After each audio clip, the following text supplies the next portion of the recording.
Kukhona izinkinga zesinye ezihlobene nemithambo yengqondo ezingabeka ingozi noma usongo ezimithweni zokuhlunga igazi izinso. Lezi zimo sizibiza ngokuthi ukungasebenzi kahle komgudu wokuchama okuphansi okubangelwa imithambo yengqondo okusezingeni eliphezulu noma ngolimi oluvamile, isinye esingasebenzi kahle ngenxa yemithambo yengqondo esesimeni esiyingozi. Ezinye izibonelo zalezi zimo ukulimala komgogodla, ispina bifida, i-anorectal malformation nezinye izimo ezihambisanayo. Ngeshwa, ezweni lakithi, ispina bifida kanye nokunye okungavamile komgogodla okuhlobene nokuzalwa kuhlala kuyinto evamile kunabantu basentshonalanga ngezizathu ezihlukahlukene.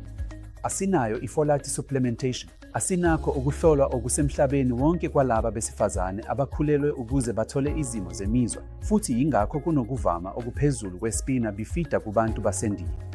Uma lezi zingane zingahlolwa futhi zelashwe ngesikhathi, khona-ke zingalimaza izinso zazo, futhi lokhu kuyinhlekelele ephindwe kabili. Ingane ezalwe inokukhubazeka komgogodla okungase kube nomthelela ezithweni zayo ezingezansi, ingase imbeke esihlalweni sabakhubazekile, manje isinenkinga evinjelwa okungafanele yenzeka kwasekuqaleni lapho izinso zithinteka khona.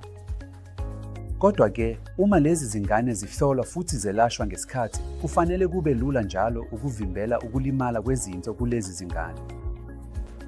Ezinye izingane ezinespina bifida zingalimaza izinso zazo ngokushesha okukhulu, ngisho nasenkathini yezinyanga noma unyaka noma emibili. Ngakho-ke kubalulekile ukuchazela imindeni enjalo ukuthi isinye kudingeka sihlolwe futhi silawulwe kusenesikhathi. Ngokuvamile, lokhu kufanele kwenzeke ezinsukwini ezimbalwa ngemuva kokuhlinzwa komgogodla ukuze kunakekelwe inkinga eyisisekelo, futhi kwezinye zalezi zingane ukwelashwa kuzoba impilo yonke. Kodwa inqobo nje uma bephathwa kahle, kumele kube nokwenzeka ukubasiza babuyele empilweni ejwayelekile futhi bangaba amalungu asebenzayo emphakathini wethu, bephila isikhathi eside izinso zabo nomgudu wamanzi omzimba usempilweni enhle. Abaphathi abanjalo bangaqinisekisa ukuthi abavuzi umchamo, abavuzi indle, banenhlanzeko yomuntu siqu, futhi kufanele bakwazi ukuya esikoleni futhi bahlanganyele nontanga yabo. Konke okuba yinselele uma benezinkinga eziphathelene nomchamo noma ukukhishwa kwamathumbu. Ngokuphathwa kahle, iningi lezingane ezinjalo lingaphila isikhathi eside esijwayelekile futhi libe nempilo esezingeni elihle.